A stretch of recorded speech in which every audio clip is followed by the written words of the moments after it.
രേഷ്ണ പ്രണാമം എല്ലാവർക്കും. രേഷ്ണ ചവിട്ടായി പോയാ രേഷ്ണ? ഹരേ കൃഷ്ണ. ഹരേ കൃഷ്ണ. പ്രണാമം ഗുരുജി. ഹരേ കൃഷ്ണ പ്രഭുജി. രേഷ്ണ എല്ലാവർക്കും പ്രണാമം. നമുക്ക് ഹരേ പ്രാർത്ഥന. കൃഷ്ണ. ഹരേ കൃഷ്ണ ഹരേ കൃഷ്ണ. നമുക്ക് പ്രാർത്ഥനയിൽ കിടക്കാം. ഓം നമോ ഭഗവതേ. ഒരു സെക്കൻഡ് എടുത്തിട്ടില്ല. ഓക്കെ, നമുക്ക് പ്രാർത്ഥനയിൽ കിടക്കാം. ഓം നമോ ഭഗവതേ വാസുദേവായ. ഓം നമോ ഭഗവതേ വാസുദേവായ. ഓം നമോ ഭഗവതേ വാസുദേവായ. നാരായണം കൃത്യം നരം ചൈവ നരോത്തമം സരസ്വതിം വ്യാസം തതോ ജയമുദിരേത് നഷ്ടപ്രായേഷു ഭദ്രേഷു നിത്യം ഭാഗവത സേവയാ ഭാഗവതേ ഉത്തമ ശ്ലോകേ ഭക്തിർഭവതി നഷ്ടഗേ മൂകം കരോതി വാചാലം പങ്കും ലംഘയതേ ഗിരി യത്കൃപതമഹം വന്ദേ പരമാനന്ദമാധവം ശ്രീഗുരുദീനതാരിണം ശ്രീചൈതന്യമീശ്വരം ജ്ഞാനതിമിരാന്തസ്യ ജ്ഞാനാഞ്ജലശലാകയാ ചക്ഷുർമിലിതം യേന തസ്മൈ ശ്രീഗുരുവേ നമഃ. ശ്രീചൈതന്യം മനോഭീഷ്ടം സ്ഥാപിതം യേന ഭൂതലേ സ്വയം രൂപകഥാ മഹ്യം തദാതി സഭാന്തികം വന്ദേഹം ശ്രീഗുരു ശ്രീയുതപദകമലം ശ്രീഗുരും വൈഷ്ണവാംശ ശ്രീരൂപം സാഗരജാതം സഹന രഘുനാഥാനിധം തം സജീവം സാദേവം സാവധൂതം പരിജനസഹിതം കൃഷ്ണ ചൈതന്യദേവം ശ്രീരാധാകൃഷ്ണപാദാൻ സഹനലളിത ശ്രീവിശാഖാനിം തംസ. ഹേ കൃഷ്ണ കരുണാ സിന്ധു ദീനബന്ധേ ജഗത്പദേ ഗോപേശ ഗോപികാന്ത രാധാകാന്ത നമസ്തുതേ. തപ്തകാഞ്ചന ഗൗരാംഗീ രാധേ വൃന്ദാവനേശ്വരി വൃഷഭാനുസുതേ ദേവി പ്രണമാമി ഹരിപ്രിയേ. വാഞ്ചാകൽപതരൂപേച്ഛ കൃപാ സിന്ധുഭ്യേവ ച പതിനാം പാവനേഭ്യോ വൈഷ്ണവേഭ്യോ നമോ നമഃ. നമോ വിഷ്ണുപാദായ കൃഷ്ണപ്രേഷ്ഠായ ഭൂതലേ ശ്രീമതേ ഭക്തിവേദാന്ത സ്വാമിന്നിധി നാമിനേ. നമസ്തേ സാരസ്വദേവേ ഗൗരവാണി പ്രചാരിണേ നിർവിശേഷശൂന്യവാദി പാശ്ചാത്യദേശധാരിണേ. ജയ ശ്രീകൃഷ്ണ ചൈതന്യ പ്രഭു നിത്യാനന്ദ ശ്രീ അദ്വൈത ഗദാധര ശ്രീവാസാദിഗേര ഭക്തവൃന്ദ. ഹരേ കൃഷ്ണ കൃഷ്ണ കൃഷ്ണ ഹരേ ഹരേ ഹരേ രാമ രാമ രാമ ഹരേ ഹരേ. ഹരേ കൃഷ്ണ കൃഷ്ണ കൃഷ്ണ ഹരേ ഹരേ രാമ രാമ രാമ ഹരേ ഹരേ. ഹരേ കൃഷ്ണ കൃഷ്ണ കൃഷ്ണ ഹരേ ഹരേ. ഹരേ രാമ രാമ രാമ ഹരേ ഹരേ. ഹരേ ഹരേ കൃഷ്ണ. പ്രഭാത് കി ജയ, ഗുരുദേവ് കി ജയ, അനന്ത കോടി വൈഷ്ണവ ഭക്തർ കി ജയ. ഹരേ കൃഷ്ണ. എല്ലാവർക്കും പ്രണാമം. പ്രണാമം.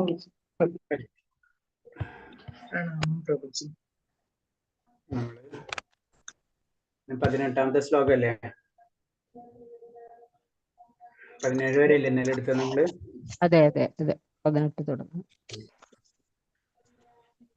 ഓം നമോ ഭഗവതേ വാസുദേവായ. ഓം നമോ ഭഗവതേ വാസുദേവായ. ഓം നമോ ഭഗവതേ വാസുദേവായ. ഹരേ കൃഷ്ണ. നമ്മള് ഓം നമോ ഭഗവതേ വാസുദേവായ എന്ന് പറയുന്ന ശ്ലോകം എവിടെയെന്ന് ഫസ്റ്റ് വരുന്ന എവിടെയെന്ന് അറിയാം? ഭാഗവതത്തിൽ വരുന്നതാണ്. ഫസ്റ്റ് സ്റ്റാർട്ടിങ് വരുന്ന അവിടെ നിന്നാണ്. അതാണ് നമ്മളത് ചൊല്ലുന്നത് തന്നെ. ഭാഗവതം എന്ന് പറഞ്ഞാൽ ഭഗവാൻ തന്നെയാണല്ലോ. ഓക്കെ, അപ്പൊ 18 എല്ലാരും മ്യൂട്ട് ചെയ്ത ഉപകാരമായിരുന്നു. ഓക്കെ, ഞാൻ മ്യൂട്ട് ചെയ്തിട്ടുണ്ട്. ഓക്കെ, 18ാമത്തെ ശ്ലോകം പറയുന്നത്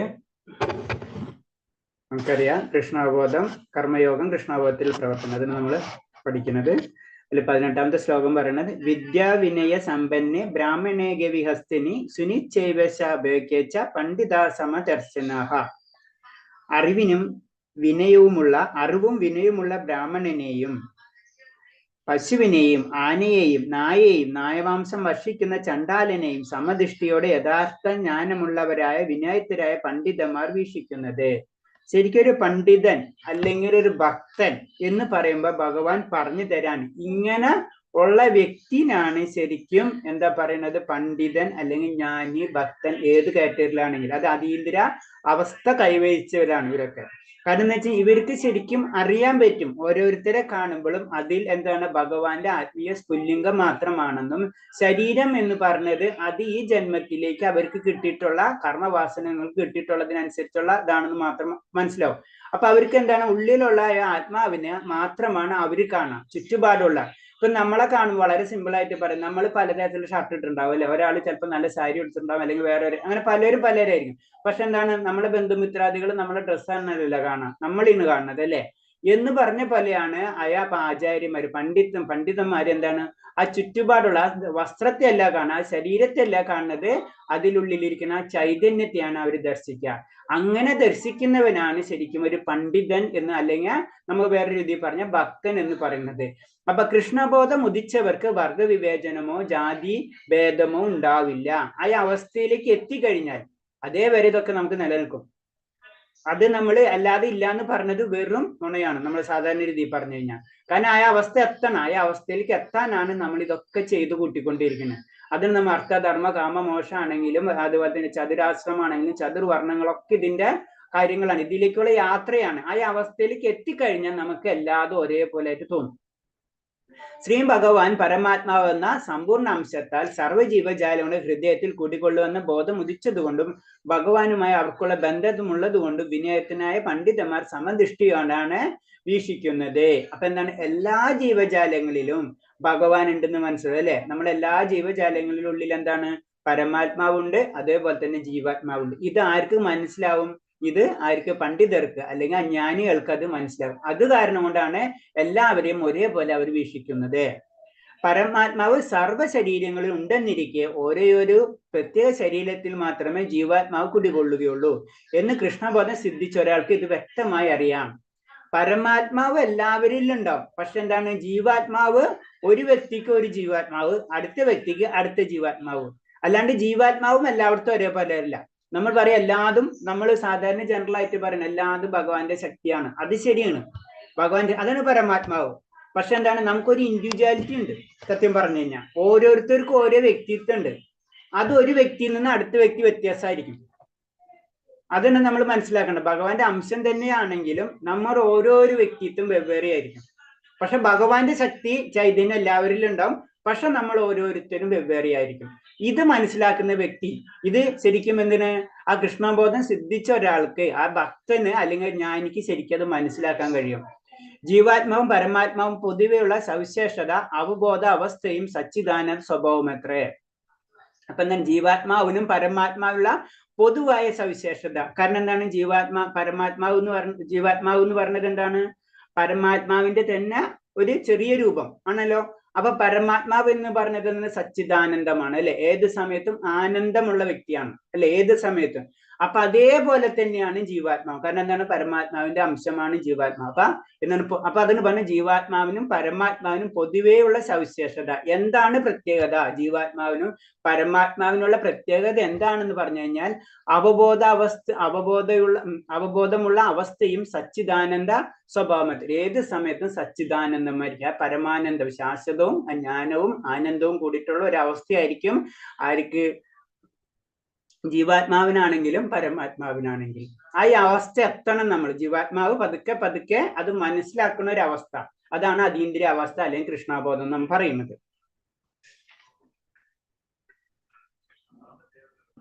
ഓക്കെ, അടുത്തത്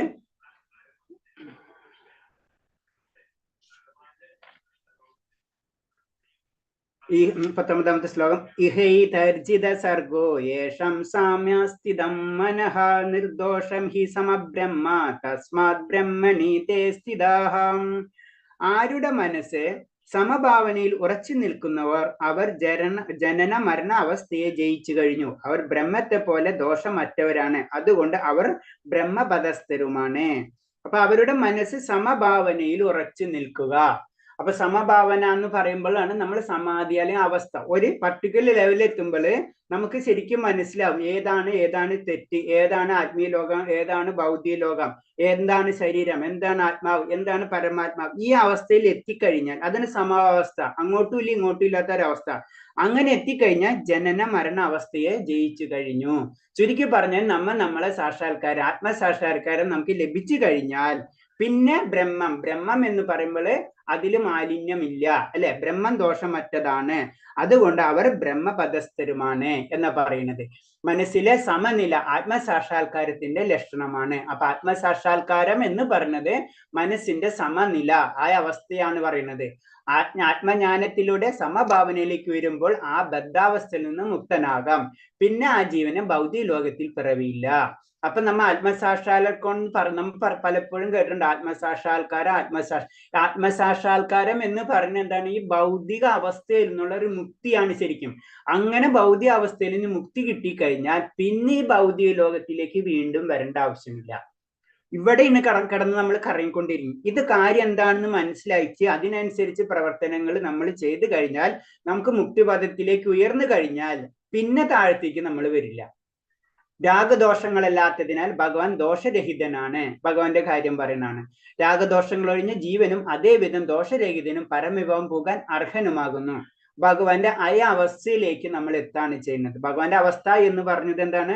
ഭഗവാൻ വിഭുവാണ്, നമ്മ അണുവാണ്. പക്ഷെ എന്താണ്? നമ്മൾ അണുവിന് ചുറ്റുമുള്ള ആ മാലിന്യങ്ങൾ മുഴുവനായിട്ട് മാറി ശരിക്കും പരിശുദ്ധമായ ഒരു അവസ്ഥയിൽ എത്തുമ്പോ ഭഗവാന് തുല്യമായിട്ട് മാറും. ഏത്? ക്വാണ്ടിറ്റിയിലല്ല. നമ്മ ഭഗവാന് തുല്യമാണ് ആണ്. പക്ഷെ എന്താണ്? ആ ക്വാളിറ്റിയിൽ നമ്മൾ തുല്യമായിട്ട് വരും. ഇപ്പൊ നമ്മളെ കടലിലെ ഉപ്പുവെള്ളം പോലെ അതാണ് അവസ്ഥ. അപ്പൊ ആ അവസ്ഥയിൽ എത്തിക്കഴിഞ്ഞാൽ പിന്നെ എന്താണ്? നമുക്ക് തിരിച്ചു വീണ്ടും ഈ ഭൗതിക ലോകത്തിലേക്ക് വരേണ്ട ആവശ്യമില്ല എന്നാ പറയുന്നത്. അടുത്ത ശ്ലോകം. ന പ്രഹിഷേദം പ്രിയം പ്രാപ്യ നോദിജത് പ്രാപ്യ ച പ്രിയം സ്ഥിരബുദ്ധിർ സമ്മൂഢ ബ്രഹ്മവിദ് ബ്രഹ്മണി സ്ഥിതഃ. ആനന്ദത്തിൽ ആഹ്ലാദിക്കുകയോ ആനന്ദകരമല്ലാത്തവയിൽ ദുഃഖാവിഷ്ടനാകുകയോ ചെയ്യാതെ സ്ഥിരബുദ്ധിയോടെ അസംപ്രപ്തനായി ദൈവശാസ്ത്രജ്ഞനായി ജീവിക്കുന്നവൻ ഭൗതികത്തിൽ അതീതനത്രേ. ഭൗതിക അതീതൻ തന്നെ എന്നാ പറയുന്നത്. അപ്പൊ എന്താണ് ഇതിൽ പറയുന്നത്? ആഹ്ലാദം അല്ലെങ്കിൽ ദുഃഖം, ഇത് രണ്ടും. കാരണം അതിനു മുന്നത്തെ ശ്ലോകത്തിൽ നമ്മൾ പഠിച്ചു കഴിഞ്ഞ് ആത്മാവ് എന്ന് പറഞ്ഞത് സച്ചിദാനന്ദമാണെന്ന് പറഞ്ഞു. അപ്പൊ ആത്മാവിന് സന്തോഷത്തിന്റെ ആവശ്യമില്ല, ദുഃഖത്തിന്റെ ആവശ്യമില്ല. അതാണ്. അപ്പൊ ഈ ശ്ലോകത്തിൽ പറഞ്ഞ എന്താണ്? ആനന്ദത്തിൽ ആഹ്ലാദിക്കോ ആനന്ദകരമല്ലാത്തിൽ ദുഃഖ ആവിഷ്ടനായിരിക്കും. അപ്പൊ എന്നിട്ട് ആത്മാവിനെ ബന്ധിക്കുന്ന കാര്യമല്ല നമുക്ക് ചുറ്റുപാട് നടക്കുന്നത്. അത് ശരീരത്തിനെ ബന്ധിക്കുന്ന കാര്യങ്ങളാണ്. അതാണ് പറഞ്ഞത്. അതാണ് സ്ഥിരബുദ്ധി. അപ്പൊ ശരിക്കും നമുക്ക് അറിയണം, നമ്മൾ എന്ന് പറഞ്ഞ നമ്മൾ സച്ചിദാനന്ദമാണ്. നമുക്ക് ഈ ശരീരമായിട്ടുള്ള ഒരു ബന്ധമില്ല. ശരീരമാണ് നമുക്ക് ഈ ദുഃഖവും ആനന്ദവും ഉണ്ടാക്കി തരുന്നേ എന്ന് മനസ്സിലാക്കുന്നതും അതേപോലെ ജീവിക്കുന്ന വ്യക്തിയാണ് ശരിക്കും ഭൗതികത്തിന് അതീതൻ. ഭൗതികത്തിന്റെ അപ്പുറത്താണ്. ഈ ഭൗതികത എന്ന് പറയുമ്പോൾ അത് ശരീരമായിട്ട് ബന്ധപ്പെട്ടതാണ്. ആത്മാവായിട്ട് അതിന് ബന്ധമില്ല. ശരീരവും താനും ഒന്നാണെന്ന മിഥ്യബോധം ഉണ്ടാവുന്നില്ലെന്ന് അതാണ് ആത്മസാക്ഷാത്കാരം സിദ്ധിച്ച മനുഷ്യന്റെ ലക്ഷണം. ഞാൻ ശരീരമാണ്. ഇപ്പൊ നമ്മളെ ചിന്താഗതി, നമുക്ക് ആത്മാവും മനസ്സും രണ്ടാണെങ്കിലും നമ്മളെ ചിന്താഗതി എന്താ? രണ്ടും ഒന്നായിട്ടാണ് ചിന്തിക്കുന്നത്, അല്ലെ? ശരിക്കും ഇത് ഞാനും ശരീരവും രണ്ടാണെന്ന് മനസ്സിലാക്കുന്ന ഒരവസ്ഥ, അതാണ് ശരിക്കും എന്ത് പറയുന്നത്? ആത്മസാക്ഷാത്കാരം സിദ്ധിച്ച മനുഷ്യന്റെ ലക്ഷണം. താൻ ഇക്കാണുന്നത് ദേഹമല്ലെന്നും ഭഗവാന്റെ ഒരു അംശമാണെന്നും അയാൾക്ക് നന്നായി അറിയാം. അപ്പൊ എന്താണ്? ഞാൻ ശരീരമല്ല എന്നും ഞാൻ എന്ന് പറഞ്ഞത് ഭഗവാന്റെ അംശമാണെന്നും ആത്മാവാണെന്നും അതുകൊണ്ട് ഏതെങ്കിലും തരത്തിൽ നേട്ടത്തിൽ മതിമറന്ന് ആഹ്ലാദിക്കാറില്ല.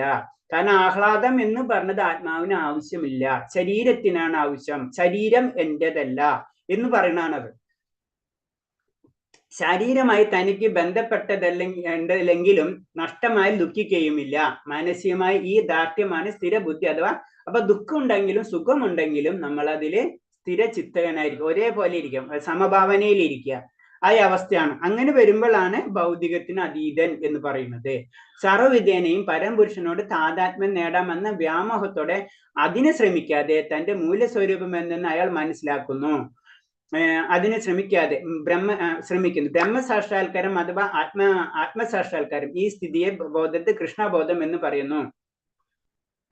അപ്പൊ പറയുന്ന മൂലസ്വരൂപത്തെ നമ്മൾ എന്താ ചെയ്യേണ്ടതെന്ന് പറഞ്ഞാണ്. എങ്ങനെയെങ്കിലും ഭഗവാനായിട്ടാണ് താതാത്മ്യം ചെയ്യേണ്ടത്, അല്ലാതെ ശരീരമായിട്ടല്ല നമ്മൾ താതാത്മ്യം ചെയ്യേണ്ടത്.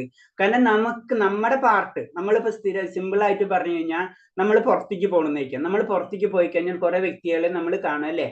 അവരാണ് നമ്മളെ കുടുംബാംഗങ്ങൾ നമ്മൾ ചിന്തിക്കാൻ പാടില്ല. നമ്മൾ എവിടേക്കാണ്? നമ്മളെ വീട്ടിൽ വരുമ്പോൾ നമ്മളെ കുടുംബാംഗങ്ങൾ നമ്മളെ വീട്ടിലുള്ളവരാണ്, അല്ലെ?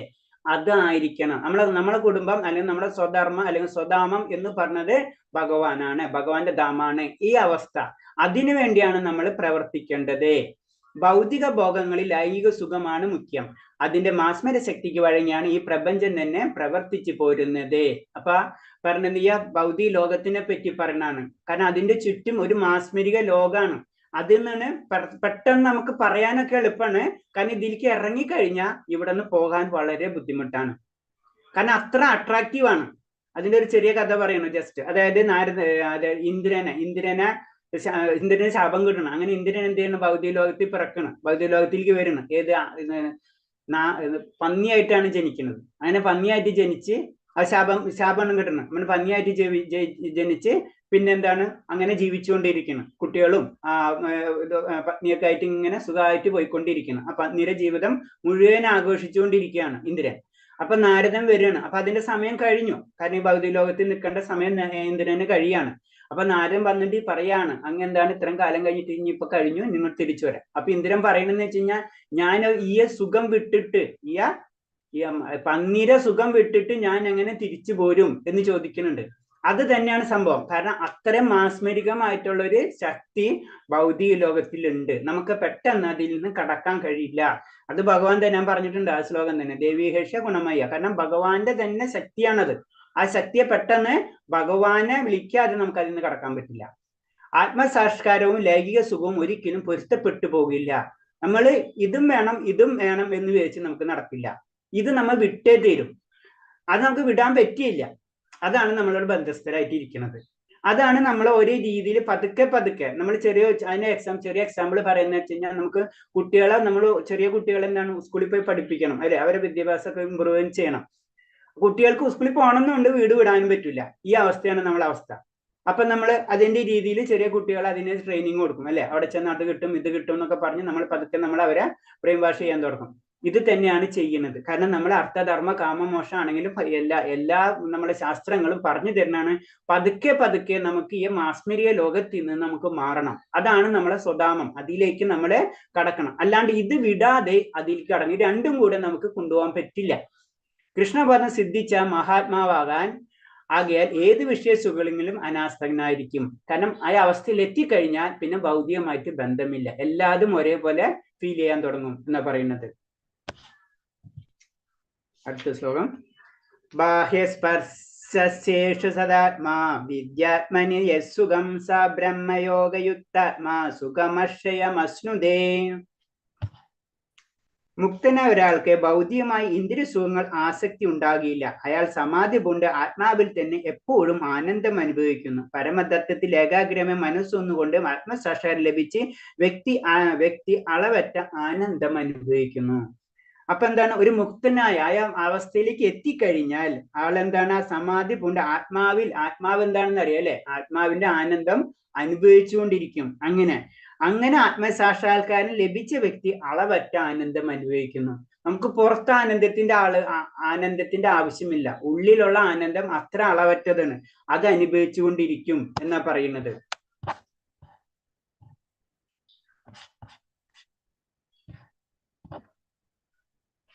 അതാത് പോയിന്റിൽ തന്നെ പോയാണത്. ഓക്കെ, അടുത്ത ശ്ലോകം. പിന്നെ അടുത്ത് 22 ഏഹി സംപർശജ ഭോഗ ദുഃഖയോനയ ഏവദേ ആദിന്യവന്ത കൗന്ദേയാനാദേശു രമത ബുദ്ധഃ. ബുദ്ധിമാൻ ഭൗതിക കേന്ദ്രങ്ങളുമായുള്ള ബന്ധം മൂലം ഉണ്ടാകുന്ന ദുഃഖങ്ങളിൽ പങ്കുകൊള്ളാറില്ല. അല്ലയോ കുന്തിപുത്ര, ഭൗതിക സുഖങ്ങൾക്ക് ആദ്യം അവസാനമുള്ളതുകൊണ്ട് അവയിൽ ഒരിക്കലും ബുദ്ധിമാന്മാർ സന്തോഷം കൊള്ളുന്നില്ല. അപ്പൊ ബുദ്ധിമാന്മാർ, അതിന് നമ്മളെ ഭക്തിയോഗത്തെ ശരിക്കും ബുദ്ധിയോഗം എന്നും കൂടെ പറയും. കാരണം ബുദ്ധിയുള്ളവരാണ് ഭക്തിയോഗത്തിലേക്ക് കടക്കുക. കാരണം എല്ലാവർക്കും വേണ്ടത് ആനന്ദമാണ്, അത് ഭക്തിയോഗത്തിൽ കൂടെ കിട്ടുള്ളൂ.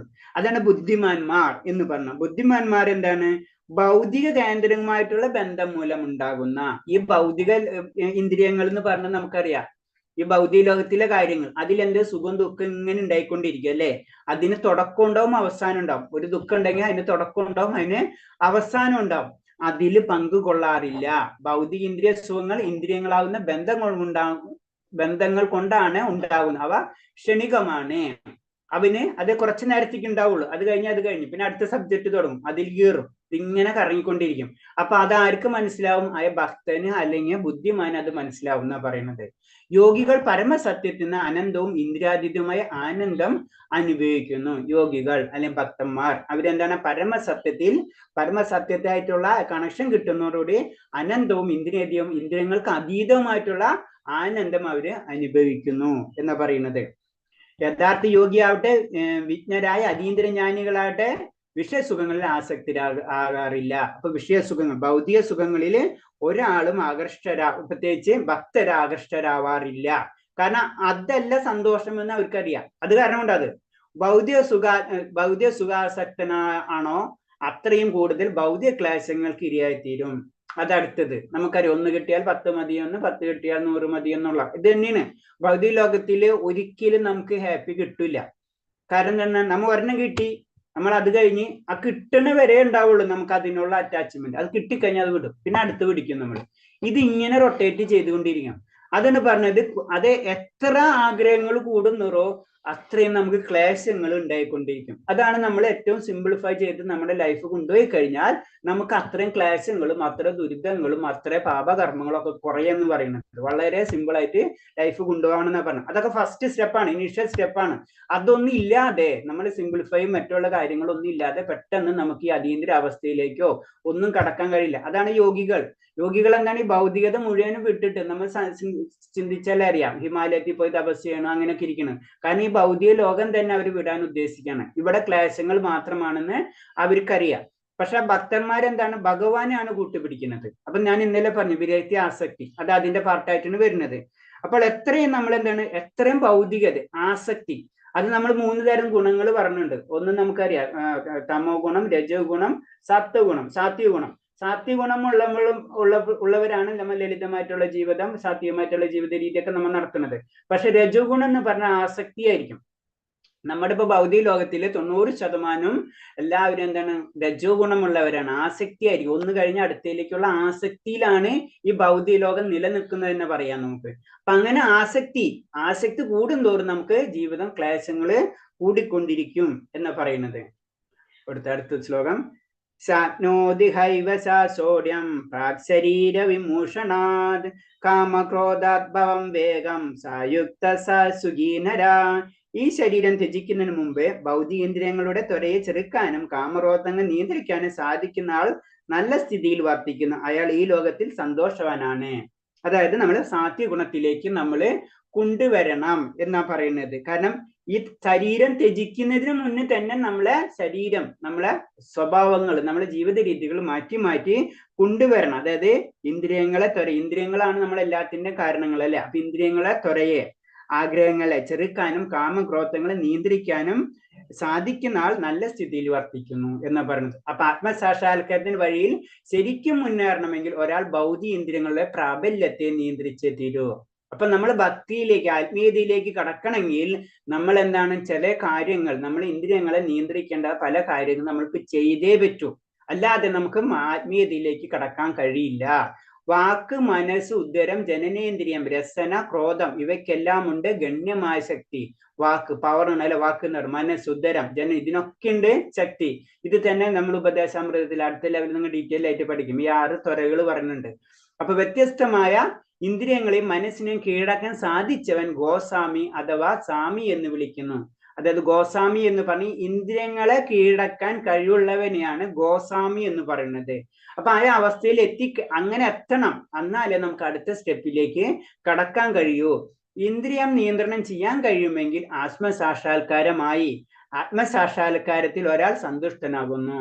അപ്പൊ എന്താണ്? ഇന്ദ്രിയങ്ങളെ നിയന്ത്രിച്ചാൽ തന്നെ നമ്മൾ ഫസ്റ്റ് സ്റ്റെപ്പിലേക്ക് കടന്നു കഴിഞ്ഞു. അവിടെ എത്തുമ്പോൾ തന്നെ നമുക്ക് എന്താണ്? ആത്മസാക്ഷാത്കാരം ലഭിക്കുകയും ആ സന്തുഷ്ടാവസ്ഥയിലേക്ക് നമുക്ക് കടക്കുകയും ചെയ്യാം എന്നാ പറയുന്നത്.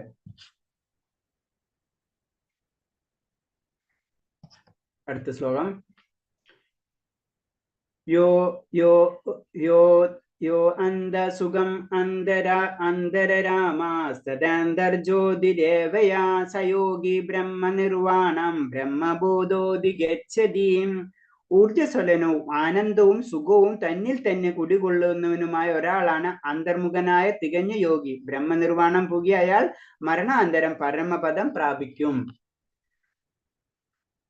അപ്പൊ ഒരു യോഗീനെ അല്ലെങ്കിൽ ഒരു ഭക്തനെ പറ്റി വീണ്ടും പറയണാണ്. കാരണം എന്ന് വെച്ച് കഴിഞ്ഞാൽ എന്താണ്, തൻ്റെ ഉള്ളിൽ തന്നെയാണ്, തന്നിൽ തന്നെ കുടികൊള്ളുന്നവനാണ്. എൻ്റെ ഉള്ളിൽ ഒരു ആനന്ദമുണ്ട്. അത് മനസ്സിലാക്കുന്ന ഒരവസ്ഥ. മുക്തനും ഒരാൾ ബാഹ്യവും ഭൗതികമായ സുഖം ഗ്രഹിക്കുകയല്ല. ഇത് എത്രയാണ് ബ്രഹ്മഭൂതാവസ്ഥ. ബ്രഹ്മഭൂതാവസ്ഥ എന്ന് പറയുന്നത് എന്താണ്?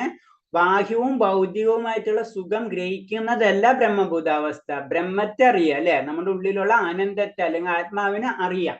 ബ്രഹ്മഭൂതാവസ്ഥ ഈ നിലയിലെത്തിയ യോഗിക്ക് സ്വതമായ ഭഗവത് ധാമം പ്രാപിക്കുന്ന ഉറപ്പാണ്. അപ്പൊ താൻ എന്താണെന്ന് മനസ്സിലാക്കി കഴിഞ്ഞാൽ തീർച്ചയായിട്ടും ആ വ്യക്തി എന്താണ്, ഭഗവത് ധാമം പ്രാപിച്ചിരിക്കും എന്ന് ഉറപ്പാണെന്നാ പറയുന്നത്. അടുത്ത ശ്ലോകം. ലഭ്യതേ ബ്രഹ്മ നിർവാണ മൃഷയാക്ഷീണ കൽമഷാ ചിന്നദേന യദാത്മാന സർവഭൂതഹിതോരതഃ. സംശയങ്ങളിൽ നിന്ന്, ശ്ലോകം കുറച്ചങ്ങോട്ടും മാറി കിടക്കുന്നുണ്ട്. സംശയങ്ങളിൽ നിന്ന് ഉത്ഭവിക്കുന്ന ദ്വന്ദ്ങ്ങൾക്ക് അതീതരായവരും മനസ്സ് തന്നിൽ തന്നെ വ്യാപരിക്കുന്നവരും എപ്പോഴും സകല ജീവജാലങ്ങളും ക്ഷേമ ഐശ്വര്യ പ്രവർത്തനങ്ങൾ തിരക്കിട്ട് പ്രവർത്തിച്ചു കൊണ്ടിരിക്കുന്നവരും സർവ്വപാപങ്ങളിൽ നിന്ന് മോചനം നേടിയിട്ടുള്ളവർ ബ്രഹ്മനിർവഹണം പോകുന്നു. അപ്പൊ എങ്ങനെയാണ് ബ്രഹ്മനിർവഹണം പോകുന്നെന്ന് പറഞ്ഞു തരുന്നതാണ്. കാരണം എന്ന് വെച്ച് കഴിഞ്ഞാൽ ഒരു കാര്യം നോക്കിയാൽ സകല ജീവജാലങ്ങളുടെ ക്ഷേമ ഐശ്വര്യം. അപ്പൊ ജീവജാലങ്ങളിലൊക്കെ എല്ലാത്തിനും ആ കരുണ ആ വ്യക്തിയിലേക്ക് വന്നിട്ടുണ്ടാവും. കരുണ, ഭഗവാൻ എന്ന് പറയുമ്പോൾ കരുണയാണ് അല്ലെ. അപ്പൊ കരുണ ഉണ്ടായി കഴിഞ്ഞാൽ തന്നെ ആ വ്യക്തി എന്താണ്, സർവ്വപാപങ്ങളിൽ നിന്ന് മോചനം നേടും. അപ്പൊ അതൊക്കെ അതിന്റെ സ്റ്റെപ്പുകളാണ്. അത് നമുക്ക് ഭക്തൻ എന്ന് പറയുമ്പോ, അല്ലെങ്കിൽ ജ്ഞാനം അജ്ഞാനം എന്ന് പറയുമ്പോൾ ജ്ഞാനി, അല്ലെങ്കിൽ ഞാൻ എന്ന് പറയുമ്പോൾ ഇതൊക്കെ വരുന്നുണ്ട്. വിനയം, അഹിംസ, കരുണ എന്ന് പറഞ്ഞിട്ട് 26 ക്വാളിറ്റി തന്നെ പറഞ്ഞിട്ടുണ്ട്, അതിൽ വരുന്നതാണ്. അപ്പൊ എന്താ പറഞ്ഞത് വെച്ച് കഴിഞ്ഞാല് എല്ലാ ജീവജാലങ്ങളോടും എല്ലാ ജീവജാലങ്ങളുടെയും ക്ഷേമൈശ്വര്യങ്ങൾ പ്രവർത്തിക്കുക, എല്ലാവർക്കും സന്തോഷം കിട്ടുക. നമ്മൾ പറയില്ലേ, എന്താ പറയാ, ലോകസമസ്ത സുഖനോഭാവന്തു, ആ ഒരു മെന്റാലിറ്റിയിലേക്ക് നമ്മൾ പോകണം എന്നാണ് പറയുന്നത്. അങ്ങനെ വരണം. അങ്ങനെ വരുമ്പോഴാണ് അതൊക്കെ ഭക്തർക്കായ ഏറ്റവും ടോപ്പ് ലെവലിലേക്ക് എത്തുമ്പോഴാണ് നമുക്ക് ഇതൊക്കെ സംഭവിക്കുക. പക്ഷെ ഇതിനുള്ള യാത്ര നമ്മൾ ഇപ്പോഴേ തന്നെ ചെയ്യണം.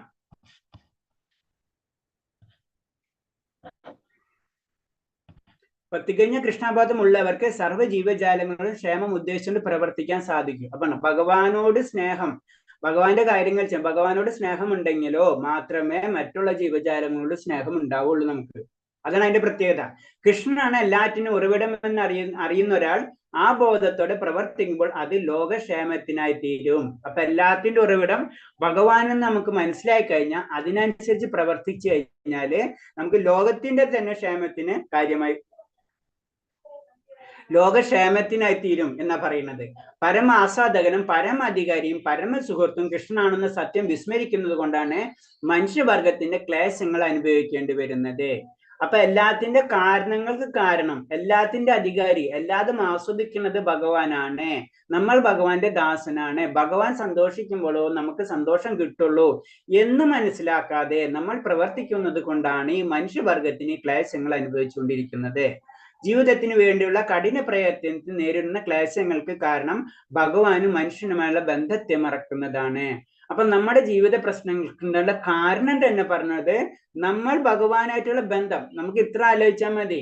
നമ്മൾ ഇങ്ങോട്ട് വന്നു അല്ലെ, നമ്മൾ ഒറ്റയ്ക്കാ വന്നു, പക്ഷെ എന്താണ്, ആരാ വിട്ടത്? നമ്മളെ ഭഗവാനാണ് വിട്ടത്. അപ്പൊ എന്തെങ്കിലും പ്രശ്നമുണ്ടെങ്കിൽ നമ്മളൊരു കമ്പനിയിൽ നിന്ന് നമ്മളെ എന്തെങ്കിലും ഒരു ജോലിക്ക്, എന്തെങ്കിലും ഒരു കാര്യം, ഒരു ഡ്യൂട്ടിക്ക് പറഞ്ഞു വിട്ടുന്നിരിക്കുക. അപ്പൊ അവിടെ ചെല്ലുമ്പോൾ നമുക്കൊരു പ്രോബ്ലം ഉണ്ടെങ്കിൽ നമ്മൾ എന്തിനാ കമ്പനിയിൽ വിളിച്ചു പറയും അല്ലെ, നമുക്ക് ചെയ്യാൻ പറ്റാത്ത കാര്യം ഉണ്ടെങ്കിൽ. അപ്പൊ അവർ പറയും ഇങ്ങനെ ചെയ്യണം അല്ലെ. ഇത് തന്നെയാണ് നമ്മൾ ചെയ്യേണ്ടത്. കാരണം ഭഗവാൻ നമ്മളെ ഇങ്ങോട്ട് വിട്ടണേ, നമ്മൾ എന്തെങ്കിലും പ്രശ്നം ഉണ്ടെങ്കിൽ ഭഗവാനോട് നമ്മൾ പറയണം. അത് നമ്മൾ മറന്നു പോകുന്ന പറയുന്നത്. ജീവിതത്തിന് വേണ്ടിയുള്ള കഠിന പ്രയത്നം നേരിടുന്ന ക്ലേശങ്ങൾക്ക് കാരണം ഭഗവാനുമായുള്ള മനുഷ്യനുള്ള ബന്ധത്തെ മറക്കുന്നതാണ്. കൃഷ്ണനുമായുള്ള ബന്ധത്തെക്കുറിച്ച് ശരിക്കും മനസ്സിലാക്കിയവർ ഭൗതിക ശരീരത്തിൽ തന്നെ ഇരിക്കുമെങ്കിലും മുക്താത്മാക്കളാണ്. അത് അതിന്റെ കാര്യം. കാരണം നമ്മൾ മുക്താത്മാവ് എന്ന് പറയുമ്പോൾ ശരീരം വെടിയണമെന്നില്ല. ഈ ശരീരത്തിൽ ഇരുന്നു കൊണ്ട് തന്നെ, കുറച്ച് ഞാൻ വീഡിയോ ഓഫ് ചെയ്യാം, എന്റെ സിഗ്നലിന് ചെറിയ ഡിസ്റ്റർബൻസ് ഉണ്ട് തോന്നുന്നുണ്ട്. കൃഷ്ണനുമായിട്ടുള്ള ബന്ധത്തെ ശരിക്കും മനസ്സിലാക്കിയവർ ഭൗതിക ശരീരത്തിൽ നിന്ന് ഇരിക്കെങ്കിലും മുക്താത്മാക്കളാണെന്ന് പറയുന്നത്. അപ്പൊ എന്താ പറഞ്ഞത്? വളരെ സിമ്പിൾ ആണ്. കാരണം നമ്മൾ ഭൗതികത ആത്മീയത എന്നുള്ള ഒരു ബന്ധം ഇല്ലാണ്ടായി മാറും. നമ്മൾ ശരീരം എന്ന് പറഞ്ഞത് ഭൗതികതയാണ്, പക്ഷെ ആത്മാവായിട്ടാണ് പിന്നെ കണക്ഷൻ വരുന്നത്. അപ്പൊ അത് കാരണം അത് മുക്താത്മാക്കളായി മാറുമെന്ന് പറയുന്നത്.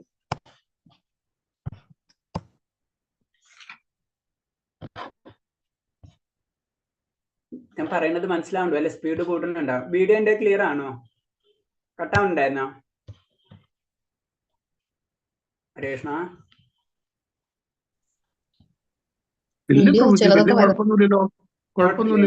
കുഴപ്പമില്ല അല്ലേ? അപ്പൊ ഞാൻ വീഡിയോ ഓൺ ചെയ്തത്. ഞാൻ ഇപ്പൊ ഇങ്ങനെ ഒരു ബ്ലർ പോലെ വരും തോന്നി എനിക്ക്, അത് കാരണം ഞാൻ കട്ട് ചെയ്തു.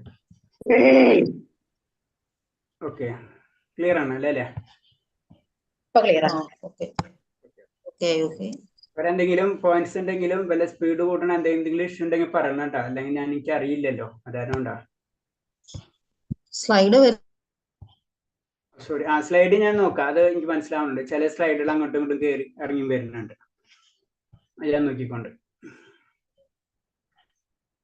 അടുത്ത ശ്ലോകം. കാമക്രോധ വിമുക്താനാം യദീനം യദി ചേതസാം അബ്ബിദോ ബ്രഹ്മനിർവാണം വർത്തതേ വിദിതാത്മനം. കാമക്രോധങ്ങൾ ഒഴിഞ്ഞ് അച്ചടക്കത്തോടെ പരിപൂർണതയ്ക്ക് വേണ്ടി അനവതരം യജ്ഞിക്കുന്ന ആത്മസാക്ഷാത്കാരം നേടിയവർക്ക് അജീരേണ പരമപദപ്രാപ്തി സുനിശ്ചിതമാണ്. അപ്പൊ അതിനു മുന്നേ നമ്മളോട് പറഞ്ഞത് തന്നെ എല്ലാവരോടും അല്ലെ, എല്ലാ ജീവജാലങ്ങളോടുള്ള സ്നേഹം അല്ലെങ്കിൽ ക്ഷേമൈശ്വര്യങ്ങൾ പ്രവർത്തിച്ചുകൊണ്ടിരിക്കുക. അപ്പൊ അങ്ങനെ ഒരേ ക്വാളിറ്റി ഒരെണ്ണം കൊണ്ട് നമുക്കാവില്ല. ക്ഷേമം, അത് തന്നെ കരുണ അല്ലെ. പിന്നെ പറഞ്ഞ കാമക്രോധങ്ങൾ. ഇപ്പൊ എല്ലാതും ചുരുക്കി പറഞ്ഞത് എന്താണ്? നമ്മൾ ഭൗതിക ലോകത്താണ്. അപ്പൊ ഭൗതിക ലോകത്താണെങ്കിൽ കൂടിയും അത് നമ്മൾ മനസ്സിലാക്കാം. ഞാൻ നമ്മൾ സിമ്പിൾ ആയിട്ട് വേറെ രീതിയിൽ പറഞ്ഞു കഴിഞ്ഞാല്, നമ്മള് വാടക റെന്റഡ് ഹൗസിൽ നിൽക്കും. അത് എന്റെ വീടല്ല, അത് അല്ലെ, എന്റെ വീടല്ല. അത് എനിക്ക് മനസ്സിലാക്കണം. അല്ലെങ്കിൽ എന്താണ്, നമ്മളോട് ആരെങ്കിലും ഇറങ്ങി പോകാൻ പറഞ്ഞാൽ ഞങ്ങൾക്ക് വിഷമം തോന്നും അല്ലേ? ഏത് സമയത്തും നമ്മൾ ഇറക്കി വിടാം. പക്ഷെ നമ്മൾ ഉള്ളിൽ നമ്മൾക്ക് മനസ്സിലാവുന്നത് എന്റേതല്ല എന്ന് എന്റെ മനസ്സിൽ സെറ്റ് ചെയ്ത് കഴിഞ്ഞാൽ നമുക്ക് വിഷമം തോന്നില്ല. ഇതാണ് നമ്മൾ ചെയ്യേണ്ടത്. അതാണ്. അപ്പൊ കാമക്രോധങ്ങൾ, ഈ കാമക്രോധമൊക്കെ എന്തിനാ ചെയ്യുന്നത്? അപ്പൊ ഒരാൾ അയാളെ വാടക വീട്ടിലാണ് നമ്മൾ നിൽക്കുന്നത്, നാളെ നമ്മളോട് ഇറങ്ങാൻ പറഞ്ഞു, നമുക്ക് അയാളോട് ദേഷ്യം വിഷമിച്ചിട്ടൊക്കെ വല്ല കാര്യം ഉണ്ടാകും? അതാണ് പറഞ്ഞു, ഭൗതിക ലോകം അത്രേ ഉള്ളൂ. ഏത് വേണമെങ്കിലും ഏത് സെക്കൻഡിൽ വേണമെങ്കിലും നമ്മൾക്ക് അങ്ങോട്ടും ഇങ്ങോട്ടും ഒരു വാടക വീട്ടിൽ നിന്ന് അടുത്ത വാടക വീട്ടിലേക്ക് നമുക്ക് പോകേണ്ടി വരും. ആ സമയത്ത് വിഷമം കാര്യമില്ല. അത് മനസ്സിലാക്കുക. അതാണ് കാമക്രോധങ്ങൾ ഒഴിഞ്ഞ് അച്ചടക്കത്തോടെ പരിപൂർണതയ്ക്ക് വേണ്ടി. പരിപൂർണത എന്താണ്? നമ്മളെ സ്വന്തം വീട്ടിലേക്ക് നമ്മൾ പോവാം, അതിനു വേണ്ടി പ്രവർത്തിക്കുക. അങ്ങനെ അനന്തരം പ്രയത്നിക്കുന്ന ആത്മസാക്ഷാത്കാരം നേടിയവർക്ക് അജീരാണ് പരമപദം, പരമമായ പദം, അതായത് ഭഗവാന്റെ ശരണാഗതിയിലേക്ക് നമുക്ക് കടക്കാൻ കഴിയും എന്ന് പറയുന്നത്. അപ്പൊ ചുരുക്കി പറഞ്ഞു കഴിഞ്ഞാൽ ഇന്ദ്രിയങ്ങളെ നിയന്ത്രിക്കാം. ഞാൻ ശരീരമല്ല, ഞാൻ ആത്മാവാണ്. ഈ ശരീരം എന്ന് പറഞ്ഞത് ഈ ഭൗതിക ലോകത്ത് വന്നപ്പോൾ നമ്മളെ കർമ്മം കൊണ്ടും നമ്മളെ ആഗ്രഹങ്ങൾ കൊണ്ടും നമുക്ക് കിട്ടിയതാണ് എന്ന് മനസ്സിലാവുന്ന ഒരു അവസ്ഥ. ഈ അവസ്ഥ നമുക്ക് പെട്ടെന്ന് എത്തൂല, പക്ഷെ അതിനു വേണ്ടി നമ്മൾ പ്രയത്നിക്കണം. അടുത്ത് പിന്നെ മുക്തിക്ക് വേണ്ടി നിരന്തരം യത്നിച്ചു കൊണ്ടിരിക്കുന്ന പവിത്ര ആത്മാക്കൾക്ക് വെച്ച് ഉത്തമനാണ് കൃഷ്ണബോധം സിദ്ധിച്ചവർ. കണ്ട, എല്ലാവരും അതിന് പറഞ്ഞു പല മാർഗങ്ങളുണ്ട്, ഒരു മാർഗങ്ങളല്ല, പല രീതിയിലും എല്ലാവരും ലക്ഷ്യം മുക്തി. മുക്തി എന്ന് പറയുമ്പോൾ പരിപൂർണമായ ആനന്ദം, അതിലേക്ക് കടക്കാൻ വേണ്ടി തന്നെയാണ് ശ്രമിച്ചുകൊണ്ടിരിക്കുന്നത്. അതിൽ വെച്ച് ഏറ്റവും ഉത്തമമാണ് എന്താണ്? കൃഷ്ണാവബോധം അല്ലെങ്കിൽ ഭക്തിയോഗം എന്ന് പറയുന്നത്. ഭക്തിയിൽ കൂടിയാണ് ഏറ്റവും എളുപ്പമായിട്ട് നമുക്കത് കടക്കാൻ പറ്റുള്ളൂ. കാമ്യകർമ്മങ്ങളുടെ ബലം അനുഭവിക്കാനുള്ള ആഗ്രഹം ബദ്ധനായ ജീവാത്മൻ ആഴത്തിൽ വേരൂറി കിടക്കുകയാണ്. കാരണം നമ്മളെ ജീവിതം എന്ന് പറഞ്ഞത് എന്താണ്? നമുക്ക് ഒരു ആഗ്രഹം ഉണ്ടാവും, അതിനനുസരിച്ച് ഒരു കാര്യം ചെയ്യും. അത് നമ്മളെ ജന്മാന്തരങ്ങളായിട്ടാണ്. നമ്മൾ പറയില്ലേ പ്രാരാബ്ദം എന്ന് പറയില്ലേ? ഈ പ്രാരാബ്ദം എന്നുള്ള വേട് തന്നെ എന്താണ്? നമ്മളെ കൂടെ ഉള്ളതാണ്. നമ്മളെ പല ജന്മങ്ങളില് സഞ്ചിത കർമ്മങ്ങൾ സഞ്ചിയിലിട്ട് ഇങ്ങനെ കൊണ്ടുവന്നിട്ടുള്ള, നമുക്ക് പെട്ടെന്നൊന്നും എടുത്ത് കളയാൻ പറ്റില്ല. അത് ഏറെ പരിശ്രമിച്ചാലും മഹർഷിമാർക്ക് പോലും അത്ര ആഗ്രഹങ്ങൾ നിയന്ത്രിക്കാൻ പ്രയാസമാണ്. അപ്പൊ പിന്നെ നമ്മുടെ അവസ്ഥ എന്താണ്? അതിന് പറഞ്ഞ അത് പെട്ടെന്നൊന്നും ഈസി അല്ല എന്ന് നമ്മളോട് തന്നെ പറഞ്ഞു തരാണ്. ഇത് ഭൗതിക ലോകത്തിൽ ഇതൊക്കെ മഹർഷിമാർക്ക് പോലും, നമുക്കൊരു വിശ്വാമിത്ര മഹർഷിയുടെ കഥ ഒക്കെ അറിയാം അല്ലെ? അതിനു വേണ്ടിയാണ് നമുക്ക് ആ കഥകളൊക്കെ നമുക്കോട് പറഞ്ഞു തരുന്നത്. അതിനു വേണ്ടിയാണ്. അത് അത്ര ഈസി അല്ല നമ്മളെ ആഗ്രഹങ്ങളൊക്കെ നിയന്ത്രിക്കാന്ന്. പക്ഷെ നമ്മൾ നിയന്ത്രിച്ചേ പറ്റൂ, എന്നാലേ നമുക്ക് ആ ലക്ഷ്യം എത്താൻ പറ്റുള്ളൂ. കൃഷ്ണബോധത്തോടെ നിരന്തരം ഭഗവത് സേവനത്തിൽ ഏർപ്പെടുന്ന ഭക്തനാകട്ടെ പൂർണ്ണമായ ആത്മസാക്ഷാത്കാരം നേടി പെട്ടെന്ന് തന്നെ പരമപദ പ്രാപ്തി ലഭിക്കുന്നു. അപ്പൊ നമ്മൾ ചെയ്യേണ്ടതാണ്, നമുക്ക് ഇത് തിയറി, ഇനി പ്രാക്ടിക്കലി പറഞ്ഞു തരുന്നതാണ്. അതെന്താ ചെയ്യുന്നത്? നമുക്ക് നിരന്തരമായിട്ട് ഭക്തിയുത സേവനത്തിൽ ഏർപ്പെടാം. കാരണം അത് നമ്മൾ ഉള്ളിലുള്ള കാര്യമാണ്. അപ്പൊ അത് നമുക്ക് ചെയ്യുന്നതുകൊണ്ട് നമുക്ക് ദുഃഖം അല്ലെങ്കിൽ വെറുപ്പും ഉണ്ടാവില്ല. അപ്പൊ എന്താണ്, അത് ചെയ്ത് ചെയ്ത് വന്നു കഴിഞ്ഞാൽ തീർച്ചയായിട്ടും നമുക്ക് പരമപദ പ്രാപ്തി ലഭിക്കും പറയുന്നത്. നോട്ടം കൊണ്ട് മാത്രമാണ് മത്സ്യം കുഞ്ഞുങ്ങളെ പോറ്റുന്നത്. ആമദാനം കൊണ്ടും അതേപോലെ കൃഷ്ണബോധമുള്ള ഭക്തനും ഭഗവത് ധാമത്തിനും വിദൂരസ്ഥനാണെങ്കിലും നിരന്തരമായ ധ്യാനം കൊണ്ട് കൃഷ്ണബോധ പ്രവർത്തനം കൊണ്ടും ആ ധാമത്തിലേക്ക് സ്വയം ഉയരാൻ കഴിയും. കാരണം ഭഗവാൻ എന്ന് പറഞ്ഞത് ദൂരത്തിലാണെങ്കിലും അടുത്തുമാണ്. അത് നമ്മൾ മനസ്സിലാക്കി എപ്പോഴും ഭഗവാൻ, അതിന് നമ്മൾ അജിന്റെ ഭേദ തത്വം എന്ന് പറഞ്ഞതിന്റെ പൊരുൾ അതാണ്. കാരണം ഭഗവാൻ എല്ലാവിടെയും നിറഞ്ഞു നിൽക്കുന്നുണ്ട്. എന്നാൽ ഭഗവാൻ രൂപമുണ്ട്, രൂപമില്ല ആ അവസ്ഥ. അതേപോലെ തന്നെ ഭഗവാൻ ദൂരസ്ഥനാണ്, അന്ന് അടുത്തുമാണ്. അതിന് നമ്മൾ ഇതിനെ യുക്തി കൊണ്ട് ഭക്തിനെ മെഷർ ചെയ്യാൻ പറ്റില്ല. അങ്ങനെ നമുക്ക് ചിന്തിക്കാൻ പറ്റുമോ? അടുത്തൂണ് അന്ന് ദൂരത്തൂണ്, അതെങ്ങനെ ചിന്തിക്കുക? നമ്മൾ യുക്തി കൊണ്ട് അതാണ് ഭഗവാൻ അചിന്ത എന്ന് പറയുന്നത്. ചിന്തിക്കണം പറ്റൂല നമുക്ക്. കാരണം നമ്മളെ ചിന്ത അത്രേ ഉള്ളൂ. ഇപ്പൊ നമ്മൾ ഒരു പൊട്ടക്കിണറ്റിൽ ഒരു തവള, ആ തവളയ്ക്ക് സമുദ്രം എന്താണെന്ന് അറിയില്ല അല്ലെ? സമുദ്രം കാണാത്ത വ്യക്തിക്ക് തവളയ്ക്ക് എങ്ങനെ സമുദ്രം എന്താണെന്ന് പറഞ്ഞു കൊടുക്കുക? ഈ അവസ്ഥയാണ് നമ്മൾ. പക്ഷെ സത്യമുണ്ട്. അതെന്ന് പറഞ്ഞത് ഭഗവാനെ ധ്യാനിക്കുന്നതിലൂടെ നമുക്ക് സ്വയം ആയ ഭഗവാന്റെ ധാമത്തിലേക്ക് വരാൻ കഴിയുമെന്ന് പറയുന്നത്. അടുത്ത 2 ശ്ലോകങ്ങള്. സ്പർശാം കൃത ബഹിർബാഹ്യം ചക്ഷുരുജ്ജൈവാന്തരഭ്രൂ പ്രാണപൗന സമകൃത്ത നാസ്യഭ്യന്തരചാരിണോ യതേന്ദ്രിയ മനോർബുദ്ധിർ മുനിർബോഷ പരായണ വിഗതേച്ഛ ഭയക്രോധ യാസാദമുക്ത ഏവ സ. ബാഹ്യ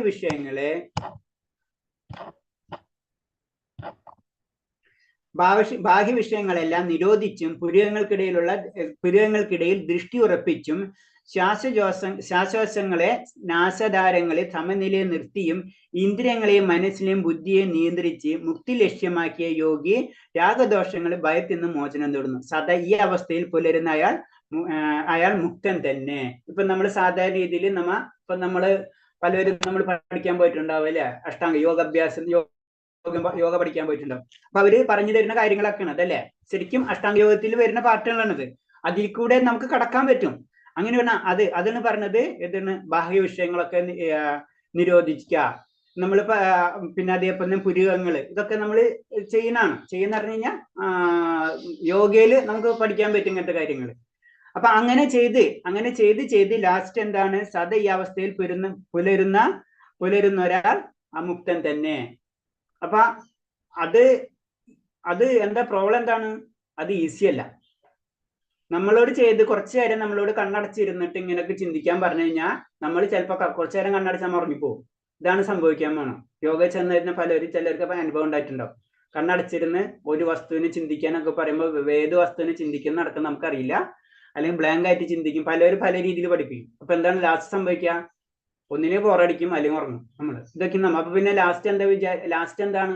കുറച്ച് എക്സസൈസ് ചെയ്യാലോ എന്ന് വിചാരിക്കും. അപ്പൊ അതിന് ശരിയിട്ട് അതിന് വേറെ എന്തെങ്കിലും ചെയ്താൽ പോലെ. അപ്പൊ ശരിക്കും ആ റിസൾട്ട് നമുക്ക് കിട്ടില്ല. കാരണം ബുദ്ധിമുട്ടാണ്. പക്ഷെ സത്യം അതാണ്. നമ്മൾ അങ്ങനെയൊക്കെ ചെയ്ത് കഴിഞ്ഞാൽ അഷ്ടാംഗയോഗം തെറ്റുന്നല്ല, ശരി തന്നെയാണ്. പക്ഷെ എന്താണ്? ആ ലെവലിലേക്ക് നമ്മളെ പോലെയുള്ള വ്യക്തികൾക്ക് ഉയരാൻ വളരെ ബുദ്ധിമുട്ടാണ്.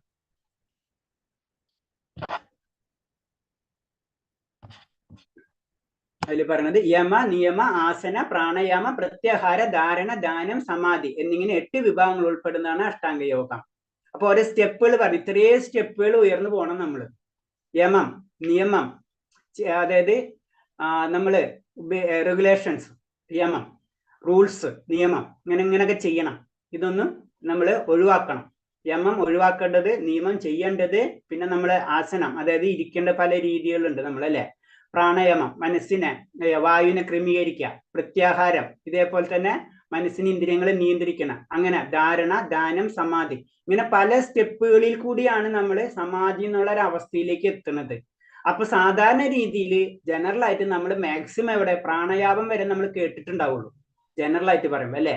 വായു, നമ്മൾ ഒരു മൂക്കിൽ കൂടെ വായു എടുത്ത് അടുത്ത ഇതൊക്കെയാണ് നമ്മൾ പഠിച്ചിട്ടുണ്ടാവും. ആകപ്പാടെ നമുക്കറിയാം. ഇതേവരെ തന്നെ എത്തൂല നമ്മൾ. കാരണം നമ്മളെ യമം തന്നെ തെറ്റിക്കും, നിയമം തെറ്റിക്കും, എക്സസൈസ് അത് തെറ്റിക്കും. ഇത് നമ്മൾ പരിപൂർണ. പക്ഷെ ഇതുണ്ട് സമാധി വരെ എന്നുള്ള അവസ്ഥയാണ് അഷ്ടാംഗ. 8 പാർട്ടാന്ന് പറഞ്ഞു. ഇത്രയും പല പല സ്റ്റെപ്പുകളിൽ കൂടി നമ്മൾ കയറി പോണെന്നാ പറയുന്നത്. എന്താണ് യമം എന്ന് പറഞ്ഞാൽ എന്താണ്? യമം യമം എന്ന് പറഞ്ഞത് നമുക്ക് നിയന്ത്രിക്കേണ്ടത്, അതായത് ചെയ്യാൻ പാടില്ലാത്ത കാര്യങ്ങൾ. ഓക്കെ. അതായത് റെഗുലേഷൻസ് എന്ന് പറയാം. നിയമം എന്ന് പറഞ്ഞ റൂൾസ്, നമ്മളിത് ചെയ്തേ പറ്റൂ. മറ്റേന്ന് വെച്ച് കഴിഞ്ഞാൽ ഒഴിവാക്കേണ്ട കാര്യങ്ങൾ എന്നൊക്കെ പറയില്ല നമ്മൾ, ഇങ്ങനൊന്നും ചെയ്യാൻ പാടില്ല. മറ്റേത് ചെയ്യേണ്ട കാര്യങ്ങളുണ്ട്. Okay okay. അങ്ങനെ വരുന്നതാണ് യമ, നിയമ, ആസന, പ്രാണായാമ, പ്രത്യാഹാര, ധാരണ, ദാന, സമാധി. അങ്ങനെ 8 സ്റ്റെപ്പുകൾ അതിലുണ്ടെന്ന് പറയുന്നുണ്ട്. അങ്ങനെ 8 സ്റ്റെപ്പുകൾ കഴിഞ്ഞു വരുമ്പോഴാണ് നമുക്ക് ആ ആത്മസാക്ഷാത്കാരം അല്ലെങ്കിൽ അതീന്ദ്ര അവസ്ഥയിലേക്ക് നമുക്ക് എത്താൻ പറ്റും. അങ്ങനെ എത്തും, അതിനൊരു സംശയമില്ല. എത്തുന്നവരുണ്ട്. അതിന് അത്രയും നമ്മൾ അതിന് ഡെഡിക്കേറ്റഡ് ആയിട്ട് ചെയ്ത് കഴിഞ്ഞ് തീർച്ചയായിട്ടും എത്തും. പക്ഷെ എന്താണ്, സാധാരണ എല്ലാ കലിയുഗത്തിൽ ഇത് വളരെ അപൂർവം ചെയ്യാൻ പറ്റുള്ളൂ. അല്ലെങ്കിൽ നമ്മൾ ഈ യമ നിയമ കഴിഞ്ഞ് അതന്നെ തെറ്റിക്കും, ആസനം തെറ്റിക്കും, പ്രാണായാമം എത്തുന്നതോടെ നമ്മൾ ഉറങ്ങിപ്പോകും. അവിടെ തന്നെ കഴിഞ്ഞു, പണി കഴിഞ്ഞു നമ്മളെ. യോഗാചാര്യ യോഗ സിദ്ധാന്തങ്ങളെ പ്രവൃത്തിയിൽ വരുത്താനുള്ള ഏറ്റവും എളുപ്പ വഴി കൃഷ്ണാവബോധമാണ്. അതുകൊണ്ടാണ് പറയുന്നത് നമുക്ക് എളുപ്പമുള്ള വഴി ഏതാണ്? കൃഷ്ണാവബോധം. ഭഗവാനെ വിളിക്കാൻ നമുക്ക് പ്രശ്നമൊന്നുമില്ല, അത് നമ്മൾ ഉള്ളിലുള്ള കാര്യമാണ്. അത് കാരണം കൊണ്ടാണ് അത് ചെയ്യാൻ. അതാണ് നമ്മൾ പറഞ്ഞത്. നമ്മൾ ഒന്നാമത് ഗൃഹസ്ഥരാണ്. നമുക്ക് എല്ലാ കാര്യങ്ങളും വിട്ട് കളഞ്ഞിട്ട് ഒരു കാര്യം ചെയ്യാൻ പറ്റില്ല. നമ്മൾ ആദ്യം ബ്രഹ്മചര്യം, ഗൃഹസ്ഥം, വാനപ്രസ്ഥം, സന്യാസം. അതാണ് നമ്മളെ വർണ്ണാശ്രമങ്ങൾ എന്ന് പറഞ്ഞത്. വർണ്ണം പ്ലസ് ആശ്രമം. ആ വർണ്ണം എന്ന് പറയുമ്പോൾ നമുക്കറിയാം ഏതൊക്കെയാണ്, ബ്രാഹ്മണർ, വൈശ്യര്, ക്ഷത്രിയര്, ശൂദ്രര്, 4 സെക്ഷൻ ഉണ്ട്. അപ്പൊ ഇത് രണ്ടുകൂടെ മിസ്സായിട്ടാണ് നമ്മുടെ ജീവിത രീതി വരുന്നത്. അപ്പൊ ഓരോരുത്തർക്കും ഓരോ ഡ്യൂട്ടീസ് ഉണ്ട്. നമ്മൊരു ഗൃഹസ്ഥരാണെങ്കിൽ ഗൃഹസ്ഥരുടെ ഡ്യൂട്ടി, നമുക്ക് സന്യാസം ചെയ്യാൻ പറ്റില്ല. അപ്പൊ എല്ലാതും വിടുന്നവർക്ക്, ഇതൊന്നും വേണ്ടാന്ന് വെക്കുന്ന, അത് പല ജന്മങ്ങൾ കൊണ്ടായിരിക്കും ആ അവസ്ഥയിലേക്കൊക്കെ അവരെത്തിയിട്ടുണ്ടാവാം. അവർക്ക് വേറൊന്നും ഉണ്ടാവില്ല. അവർ ചിന്ത ചിലപ്പോൾ ചില നമ്മളെ കുടുംബങ്ങളിൽ കാണാം. കാരണം അവർക്ക് ചെറുപ്പത്തിലെ തന്നെ ഇങ്ങനത്തെ കാര്യങ്ങൾ വളരെ ഇമ്പോർട്ടൻസ് ആയിരിക്കും. അവർ ആ വഴിക്ക് പോകും. അതിലെ ഭക്തിയും എല്ലാതും അങ്ങനെയാണ്. ഒരു ജന്മം കൊണ്ടല്ല ഓരോരുത്തരും കിട്ടുന്നത്. അപ്പൊ ഒരു ഗൃഹസ്ഥനാകുമ്പോൾ ഗൃഹസ്ഥന് ചെയ്യാൻ പറ്റുന്ന ഏറ്റവും എളുപ്പമായിട്ടുള്ള മാർഗം എന്ന് പറയുന്നത് എന്താണ്? കൃഷ്ണാവബോധമാണ്, ഭക്തി. അത് നമ്മൾ ചെയ്യാൻ ശ്രമിക്കുക. കൃഷ്ണബോധം ഉദിച്ച ഒരാൾ സദാ ഭക്തിപൂർവ്വമായ സേവനത്തിൽ ഏർപ്പെട്ടുകൊണ്ടിരിക്കാൻ മറ്റു വിഷയങ്ങൾ ഇന്ദ്രിയങ്ങൾ വ്യാപരിക്കുന്ന അപകട സാധ്യത ഉണ്ടാകില്ല. അപ്പൊ അതിന്റെ പ്രത്യേകത അതാണ്. നമ്മളെ ഇന്ദ്രിയങ്ങളെ നമ്മൾ ഭഗവാനിലേക്ക് പതുക്കെ മാറ്റിക്കൊണ്ടിരിക്കുകയാണ്. അപ്പൊ എന്താണ്, ആ ഇന്ദ്രിയം കൊണ്ടുണ്ടാകുന്ന പ്രശ്നങ്ങൾ നമ്മളിൽ നിന്ന് മാറിക്കൊണ്ടിരിക്കും. അതാണ്. അപ്പൊ നമുക്ക് നമ്മളെ ഇന്ദ്രിയത്തിനെ നിയന്ത്രിക്കാനുള്ള കഴിവ് നമ്മൾ നേടിയിരിക്കും. അതിന് നമ്മൾ പ്രസാദം, ഭഗവാൻ പെട്ടെന്ന് സിമ്പിളായിട്ട് ഇത് പറഞ്ഞു കഴിഞ്ഞാൽ പ്രസാദം എങ്ങനെയാണ് നമ്മൾ കൊടുക്കുക? ഭഗവാന് കൊടുത്തതിന് നിവേദിച്ചതിന് ശേഷം നമ്മൾ ഉപയോഗിക്കാൻ പരിശീലിക്കുകയാണ്, അല്ലെ? അപ്പൊ തന്നെ നമ്മ നാവിനെ നമ്മൾ കൺട്രോൾ ചെയ്യുന്നത് ഇൻഡയറക്റ്റ് ആയിട്ട്. അങ്ങനെ എല്ലാ കാര്യങ്ങളും, ഒന്നല്ല പല നിയമങ്ങളും അങ്ങനെയാണ് പറഞ്ഞു വരുന്നത്. ഇതൊക്കെ ഇൻഡയറക്റ്റ് ആയിട്ട് അല്ലാതെ നമ്മളെ ഇന്ദ്രിയങ്ങളെ നിയന്ത്രിക്കുക. അപ്പൊ ഇങ്ങനെ നമുക്ക് ചെയ്യാൻ പറ്റും. അടുത്ത ശ്ലോകം. ഭോക്താരം യജ്ഞതപസാം സർവലോകമഹേശ്വരം സുഹൃദം സർവഭൂതാനാം ജ്ഞാത്വമാം ശാന്തിം രച്ഛതി. യജ്ഞങ്ങളുടെയും തപസ്സുകളുടെയും ഭോക്താവും ദേവന്മാരുടെയും സർവ്വലോകങ്ങളുടെയും അധിപതനും എല്ലാ ജീവജാലനവും സുഹൃത്തും അഭ്യുദ്ധകാംക്ഷിയുമാണ്. ഞാനെന്ന് മനസ്സിലാക്കിയ തികഞ്ഞ കൃഷ്ണബോധമുള്ള വ്യക്തി ഭൗതിക ക്ലേശങ്ങൾ ഒഴിഞ്ഞ് ശാന്തി നേടുന്നു. അപ്പൊ ഈ ശ്ലോകത്തിൽ ക്ലിയർ കട്ട് നമ്മൾ ശ്രദ്ധിച്ചില്ലെങ്കിൽ യജ്ഞങ്ങൾ, പൂജകൾ, സാധാരണ നമ്മൾ ഇതിൽ പറഞ്ഞ പൂജകൾ നമ്മൾ ചിന്തിക്കുക. തപസ്സുകള്, അതിന്റെ ഭോക്താവും ദേവന്മാരുടെയും. അപ്പൊ ദേവന്മാരുടെ മുകളിലാണ് ഭഗവാൻ. ദേവന്മാരുടെ, അല്ലെങ്കിൽ ഭഗവാനെ ദേവൻ എന്ന് പറയണ്ട, അല്ലെ? നമ്മൾ ശ്രദ്ധിച്ചാലേ രാജ്ഞിദേവൻ, വരുണദേവൻ, അങ്ങനെ ദേവന്മാരാണ്. അപ്പൊ ദേവൻ എന്നുള്ളൊരു വേർഡ് അതിക്കൊണ്ട്, അല്ലെങ്കിൽ എല്ലാത്തിനും ഭഗവാൻ വരുണ ഭഗവാൻ എന്ന് പറയില്ലല്ലോ നമ്മള്, വരുന്ന ദേവൻ എന്ന് പറയുന്നത്. അപ്പൊ ആ ദേവന്മാരുടെയും സർവ്വലോകങ്ങളുടെയും, ഒരു ലോകം എന്നല്ല പറയുന്നത്, ഞാൻ വൈകുണ്ഠത്തിൽ മാത്രം നാഥെന്നല്ല പറയുന്നത്, സർവ്വലോകങ്ങളുടെയും അധിപനും എല്ലാ ജീവജാലങ്ങളും സുഹൃത്ത്. അല്ലാണ്ട് എനിക്ക് ഈ സുഹൃത്തിന് ആ സുഹൃത്തൊന്നൊന്നുമില്ല, എല്ലാവരും എന്റെ സുഹൃത്താന്ന് പറഞ്ഞു. ഒരു പക്ഷപാതവും ഇല്ല ഭഗവാന്. അവൻ തെറ്റ് ചെയ്യുന്നുണ്ടല്ലോ, അപ്പൊ അവനോട് ഭഗവാൻ എന്ത് ചെയ്യുന്നു? ഭഗവാനോട് എല്ലാവർക്കും ഭഗവാൻ ഇഷ്ടമാണ്, അല്ലാണ്ട് ഒരാൾക്കും ഇതില്ല. അത് അവന്റെ കർമ്മഫലം, അവന്റെ ശരീരം അതിനനുസരിച്ച് കിട്ടുന്ന മാത്രമേ ഉള്ളൂ. ഭഗവാൻ എല്ലാവരും ഒരേപോലെയാണ്. അത് സുഹൃത്തും, എല്ലാവർക്കും സന്തോഷം, അഭ്യുദ്ധകാംക്ഷിയാണ്. എല്ലാവർക്കും സന്തോഷം നിലനിർത്താൻ വേണ്ടിയാണ് ഭഗവാൻ ശ്രമിക്കുന്നത്. അതാണ് എല്ലാവരെയും സ്വന്തം ഭവനത്തിലേക്ക് കൂട്ടിക്കൊണ്ടുപോകാൻ ശ്രമിക്കുന്നത്. അപ്പൊ അതാണ് നമ്മൾ മനസ്സിലാക്കുന്നത്. പക്ഷെ നമുക്ക് പോവില്ല. അപ്പൊ കൃഷ്ണ ഭഗവാനാണ് സർവ്വലോകങ്ങളുടെയും തദ്ദേശികളായ ദേവന്മാരുടെയും അധിപതിയായ സർവകൃഷ്ണനായ അദ്ദേഹത്തിന്റെ അതീന്ദ്ര സേവനത്തെ മനുഷ്യൻ തങ്ങളും സർവസ്വം സമർപ്പിക്കണം. ഇതാണ് ശ്രേഷ്ഠമായ ശാന്തി നേടാനുള്ള വഴി. അപ്പൊ നമ്മൾ ചെയ്യേണ്ടതാ പറയുന്നത്, നമ്മൾ എല്ലാത്തിന്റെ ലോകത്തിന്റെ സർവ്വലോകങ്ങളുടെയും, അതിന് അനന്തകോടി ബ്രഹ്മാണ്ഡ നായക എന്ന് പറയുന്നത് അല്ലേ, വിശദമാക്കിയ ലോകം കാണിച്ചു കൊടുക്കാണ്. ഒരു തുള്ളി മണ്ണിട്ടപ്പ എന്താണ് യശോദമ ചോദിക്കാണ് വിഷമം. അപ്പൊ ഭഗവാൻ കാണിച്ചു കൊടുക്കണ എന്താണ്? എല്ലാ ലോകവും എന്റെ വായ്ക്കുള്ളിൽ നിന്ന് ഭഗവാൻ, എല്ലാതും എന്നിലാണെന്ന് കാണിച്ചു കൊടുക്കണത് അല്ലെ. അത് അപ്പൊ അതാണ് ഭഗവാൻ. അതെന്ന് നമുക്ക് മനസ്സിലാക്കാം. അല്ലെങ്കിൽ നമ്മൾ എന്താണ് അതിലേക്ക് വേണ്ട വഴികൾ നമ്മൾ പതുക്കെ പതുക്കെ ചെയ്യാം. അതിന് നമ്മൾ അർപ്പിക്കണം. ഭഗവാനിൽ എല്ലാതും സർവസ്വവും അർപ്പിക്കണം. ഇതാണ് ശ്രേഷ്ഠമായ ശാന്തി നേടാനുള്ള വഴി എന്ന് പറയുന്നത്. അപ്പൊ നമ്മളെ മനസ്സിൽ 2-3 പോയിന്റ് വെക്കണം. എല്ലാ യജ്ഞങ്ങളുടെയും തപസ്സുകളുടെയും ഭോക്താവ് ദേവന്മാരുടെയും സർവ്വലോകങ്ങളുടെയും. അപ്പൊ നമുക്ക് ഭഗവത വായിച്ച് നമുക്ക് ഈ ശ്ലോകം മനസ്സിലായി കഴിഞ്ഞാൽ, ഈ ശ്ലോകത്തിൽ ഭഗവാൻ അതിന് പറഞ്ഞു ഞാനാണ്. അപ്പൊ ഞാൻ എന്ന് പറഞ്ഞ ഒരു വ്യക്തിയാണ് അല്ലെ. അപ്പൊ ഞാനാണ് എല്ലാത്തിന്റെയും കാരണം. അപ്പൊ എന്നെ പറയുന്നതാണ് എന്ന് മനസ്സിലാക്കുക. ഞാനാണെന്ന് മനസ്സിലാക്കുന്ന വ്യക്തി ഭൗതിക ക്ലേശങ്ങൾ ഒഴിയും എന്നാ പറയുന്നത്. കൃഷ്ണ ഭഗവാനാണ് പരമാധികാരി. ദേവന്മാരുൾപ്പെടെ എല്ലാ ജീവാത്മാക്കളും അദ്ദേഹത്തിന്റെ ആശ്രിതരും. തികഞ്ഞ കൃഷ്ണബോധം കൊണ്ട് മാത്രമേ പൂർണ്ണ ശാന്തി ലഭിക്കുള്ളൂ. കൃഷ്ണബോധം ഇല്ലെങ്കിൽ നമുക്ക് പരിപൂർണമായ ശാന്തി ലഭിക്കില്ല. ഒരാൾ മുക്തനാകുന്നത് ഈ ഭൗതിക പ്രകൃതിയുടെ കെട്ടുപാടിൽ നിന്ന് എത്ര കണ്ട് കൃഷ്ണബോധം പുരോഗമിക്കുന്നതിന്റെ അടിസ്ഥാനത്തിലാണ്. അപ്പൊ നമ്മള് എത്ര പുരോഗമിക്കുന്നു അത്രയും നമ്മളെ കെട്ടുകൾ അഴിയണ പോലെയാണ്.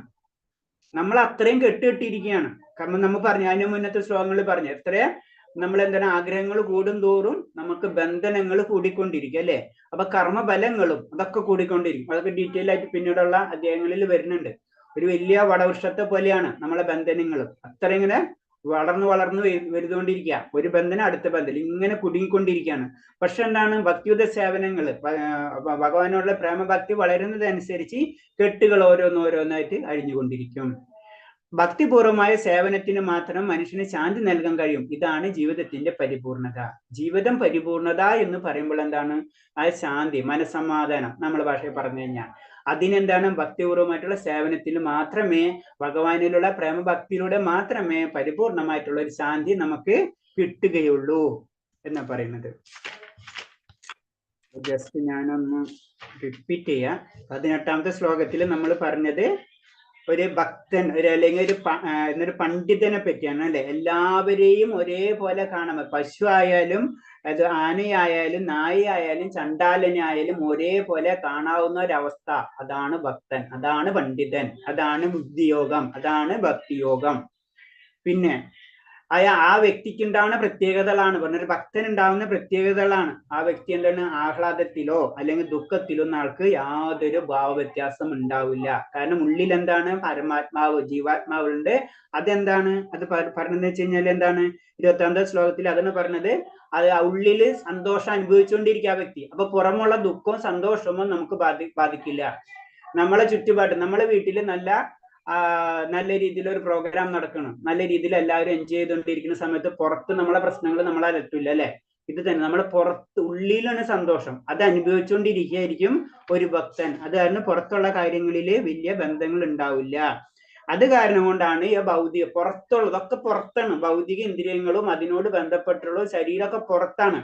അതുമായിട്ടുള്ള ദുഃഖങ്ങൾ, അതുമായിട്ടുള്ള ബന്ധങ്ങളിൽ ദുഃഖം കൊള്ളാറില്ല, പങ്ക് കൊള്ളാറില്ല. പിന്നെ പറയുന്നത് എന്താണ്?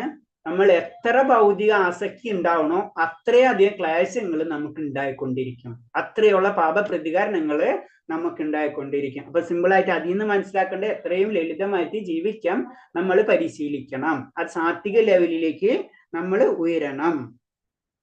പിന്നെ നമ്മൾ ഇന്ദ്രിയങ്ങൾ, അതിനു വേണ്ടിയുള്ള മാർഗങ്ങളാണ് പറഞ്ഞത്. നമ്മൾ ഇന്ദ്രിയങ്ങളെ നമ്മൾ നിയന്ത്രിക്കാൻ പഠിക്കണം. അങ്ങനെ ഇന്ദ്രിയങ്ങൾ എന്ന് പറയും, ഇന്ദ്രിയങ്ങൾ മാത്രം നിയന്ത്രിക്കുമ്പോൾ നമുക്ക് എന്താണ്? ഈ കാമ ക്രോധങ്ങൾ ഇതൊക്കെ നമ്മൾ നിയന്ത്രിച്ചാൽ മാത്രമേ നമ്മൾ ആത്മസാക്ഷാത്കാരം എന്നുള്ള അവസ്ഥയിലേക്ക് നമുക്ക് കടക്കാൻ കഴിയൂ എന്നാ പറയുന്നത്. പിന്നെ ഒരു യോഗി എന്ന് പറയുമ്പോൾ ജനറൽ ആയിട്ട് പറയുമ്പോൾ അഷ്ടാംഗ യോഗം ജസ്റ്റ് ടച്ച് ചെയ്ത് പോണാണ്.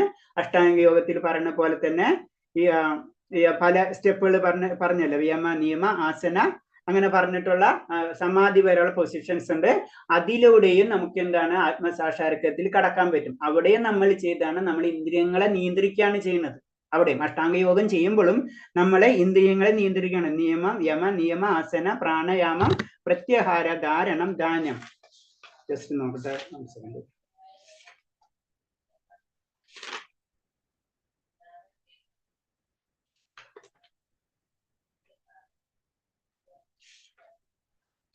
ഓക്കെ, അപ്പൊ അങ്ങനെയാണ് അതിൽ പറഞ്ഞത്. അപ്പൊ അതിലൂടെ നമുക്ക് കടക്കാൻ പറ്റും. പക്ഷെ അതിലും പറയുന്നത് എന്താണ്, നമ്മളെ ഇന്ദ്രിയങ്ങളെ നിയന്ത്രിക്കൽ തന്നെയാണ്.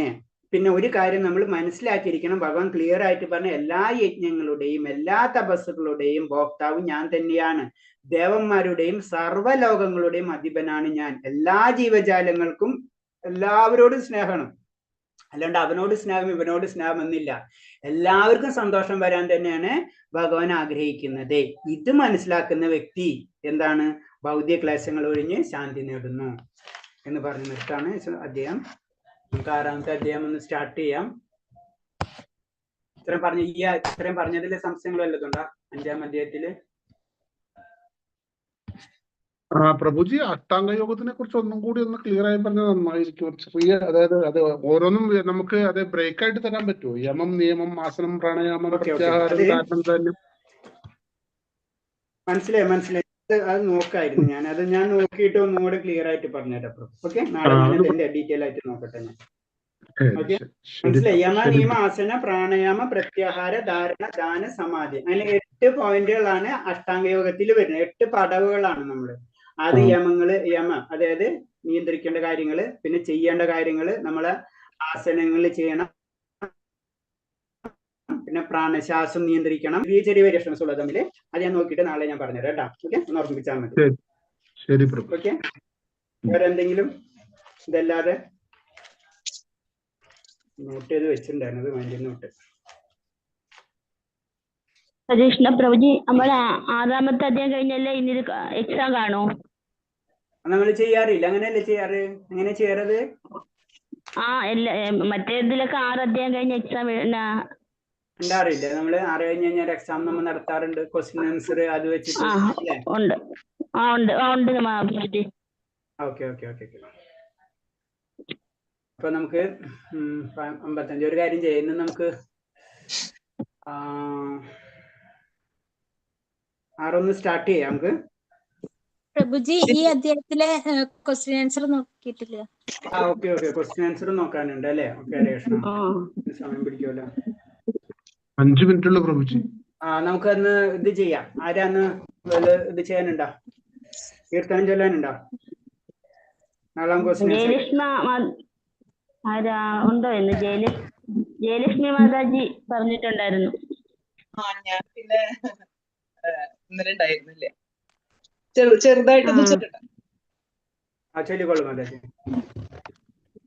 മുകുന്ദ പരമാനന്ദ പാവനികന്ദ ശ്രീകാന്ത മാനസ വൃന്ദാവനിയൻ മരന്ദ മാധുരി ചുരിയൂ ഗോവിന്ദ. പാലുതരാം വെണ്ണതരാം പശുപാലകനേ ഗോവിന്ദ. പരമാനന്ദം ഞങ്ങൾ കരുളുക പരിതാപഹരേ ഗോവിന്ദ. പാഹി മുകുന്ദ പരമാനന്ദ പാപനികന്ദ ശ്രീകാന്ത മാനസ വൃന്ദാവനിയിൽ മരന്ദ മാധുരി ചൊരിയൂ ഗോവിന്ദ. കാത്തരുളിടുക കണ്ണീരാൽ നിൻ കാൽത്തളിർ തഴുകാം ശ്രീകൃഷ്ണ. എല്ലാ ജന്മവും അടിയങ്ങളെ നീ ഒന്നായി ചേർക്കുക മണിവർണ്ണ. ഒന്നായി ചേർക്കുക മണിവർണ്ണ. പാഹി മുകുന്ദ പരമാനന്ദ പാവനികന്ദ ശ്രീകാന്ത മാനസ വൃന്ദാവനിൽ മരുത മാധുരി ചൊരിയൂ ഗോവിന്ദ മാധുരി ചൊരിയൂ ഗോവിന്ദ. കൃഷ്ണ മാതാജി ഇനി ചെല്ലുമ്പോ മാതാജി ഒന്നും കൂടെ സൗണ്ട് ഒന്ന് ശബ്ദം കുറവായിരുന്നു. ഓക്കെ ഓക്കെ കുഴപ്പമില്ല. ഇനി ചെല്ലുമ്പോ ഒന്ന് ശ്രദ്ധിച്ചാൽ മതി. അത് ഹരേ കൃഷ്ണ പ്രഭുജി. അപ്പൊ ഇനി ഹരേ കൃഷ്ണ. ഹരേ കൃഷ്ണ. രാധാ മാതാജി പറയും. ഇന്ന് വീണ്ടും അത് സമ്മറി പറഞ്ഞപ്പോഴേ കൂടുതൽ ക്ലിയർ ആയി. ഓക്കെ ഓക്കെ ശരി ശരി. ഞാൻ സമ്മറി പറയാൻ ഞാനത് മൈൻഡിൽ നിന്ന് വിട്ടു. സമ്മറി ഞാൻ പറയാറുണ്ട്. ഞാൻ നാളെ തൊട്ട് ഒന്ന് ഓർമ്മിച്ചാൽ മതി. ഒന്ന് സമ്മറി പറയാം. ചിലപ്പോൾ മൈൻഡിൽ അല്ലാത്ത സമയത്ത് എന്താ വെച്ചാല് ഞങ്ങക്ക് എല്ലാം ഒരേ റിപ്പീറ്റേഷൻ മാതിരി തോന്നുന്നത് എന്തുകൊണ്ടാണെന്ന് അറിയില്ല. എല്ലാം റിപ്പീറ്റേഷൻ ആണോ എന്ന് തോന്നിപ്പോവുക. ശരി ശരി ശരി. പറയുന്നത് നന്നായി മാതാജി. നാളെ തൊട്ട് ഞാൻ അത് ചെയ്യാം. അഥവാ വിട്ടിട്ടുണ്ടെങ്കിൽ ഒന്ന് പറഞ്ഞാൽ മതി. സമ്മറി പറയാം. അപ്പൊ ഞാൻ ശ്ലോകം നോക്കിയിട്ട് ജസ്റ്റ് ഒന്ന് സമ്മറി പറഞ്ഞു പോവാം. അപ്പൊ നമ്മളെ കൂടുതൽ മനസ്സിലാക്കാൻ പറ്റും. ഞാൻ ചെയ്തിരുന്നാണ്. ചിലപ്പോ ഞാൻ വിട്ടുപോണാണത്. ഓക്കെ ഓക്കെ ഞാൻ ചെയ്യാതെ മാതാജി. Okay okay. വേറെന്തെങ്കിലും അപ്പൊ വേറെന്തെങ്കിലും പോയിന്റ്സ് ഉണ്ടോ? ഇല്ലല്ല, ക്ലിയർ അല്ലേ ഇന്നത്തെ? അപ്പൊ നാളെ നമുക്ക് ക്വസ്റ്റ്യൻ ആൻസർ. അപ്പൊ എല്ലാവരും നാളെ ക്വസ്റ്റ്യൻ ആൻസർ ഒന്ന് എഴുതാൻ ശ്രമിക്കുക. ഇന്നുണ്ടല്ലോ സമയം. നമുക്ക് ക്വസ്റ്റ്യൻസ് വിട്ടിട്ടുണ്ട്. എല്ലാവരും ഒന്ന് എഴുതി കൊണ്ടുവരാൻ ശ്രമിക്കുക. എന്നിട്ട് നമുക്ക് ഡിസ്കസ് ചെയ്യുമ്പോൾ പെട്ടെന്ന് ഈസി ആയിട്ട് നമുക്ക് കിട്ടും. അല്ലെ അപ്പൊ എന്താണ് ഒരു ഇൻഡയറക്റ്റ് ഇതിന്റെ ഒരു കാര്യം എന്ന് വെച്ചാൽ നമ്മൾ ബുക്ക് വായിക്കും, അല്ലെങ്കിൽ നമുക്ക് വായിക്കില്ല. ജനറൽ ആയിട്ടുള്ള കാര്യം നമുക്ക് കേൾക്കും, പിറ്റേ ദിവസം പോകും, അങ്ങനെ പോകും. അപ്പൊ എല്ലാവരും എഴുതാൻ ശ്രമിക്കുക ക്വസ്റ്റ്യൻ ആൻസർ. ചിലപ്പോൾ നമുക്ക് മിസ്റ്റേക്കുകൾ വരും, അത് കുഴപ്പമുള്ളല്ലോ. പിന്നെ നമ്മൾ ഡിസ്കസ് ചെയ്യുന്ന സമയത്ത് നമ്മൾ കറക്റ്റ് ചെയ്ത് പോകാം. നമ്മൾ ഭഗവത് വായിക്കുക എന്നുള്ളൊരു ലക്ഷ്യം കൂടി ഉണ്ട് നമ്മൾ ക്വസ്റ്റ്യൻ ആൻസർ തരുന്നത്. അപ്പൊ നമ്മൾ റെഫർ ചെയ്യും. അപ്പൊ നമുക്ക് അപ്പോഴും ബുക്ക് വായിക്കുമ്പോഴാണ് കുറെ ഡൗട്ടുകൾ വരാം നമ്മൾ. അപ്പൊ നമുക്ക് ആ ഡൗട്ടുകൾ വരുന്ന കാര്യങ്ങൾ പോയിന്റ്സ് എടുത്തിട്ട് നമുക്ക് ഡിസ്കസ് ചെയ്യാം. ഇപ്പൊ അതിൽ ചില പോയിന്റ്സുകൾ ഇപ്പൊ പ്രഭു പറഞ്ഞ പോലെ യമ നിയമ പറയുമ്പോ അത് പറയുമ്പോ അതിലേതാണ്, അപ്പൊ അങ്ങനത്തെ കാര്യങ്ങൾ ചില നമ്മളും വിട്ടുപോകും. അപ്പൊ അതൊന്നും പറയാം. അങ്ങനെ കുറെ കാര്യങ്ങളുണ്ട്. ഭഗവത് എത്ര വായിച്ചാലും നമുക്ക് മനസ്സിലാവില്ല. നാളെ അതിനുവേണ്ടി എല്ലാവരും ശ്രമിക്കാം. ഹരേ കൃഷ്ണ. ശരി ശരി. പഞ്ചകൽപരൂപച്ച കൃപാസിന്ദേവച്ച പതിനാം പാവനേപി വൈഷ്ണവേപി നമാനന്ദകോടി വൈഷ്ണവഭക്തർക്ക് ഹരേ കൃഷ്ണ. എല്ലാവർക്കും പ്രണാമം. നടക്കണം. ഹരേ കൃഷ്ണ പ്രഭുജി. ഹരേ കൃഷ്ണ. ഹരേ കൃഷ്ണ. ഹരേ കൃഷ്ണ. ഹരേ കൃഷ്ണ. ഹരേ കൃഷ്ണ പ്രഭുജി. ഹരേ കൃഷ്ണ.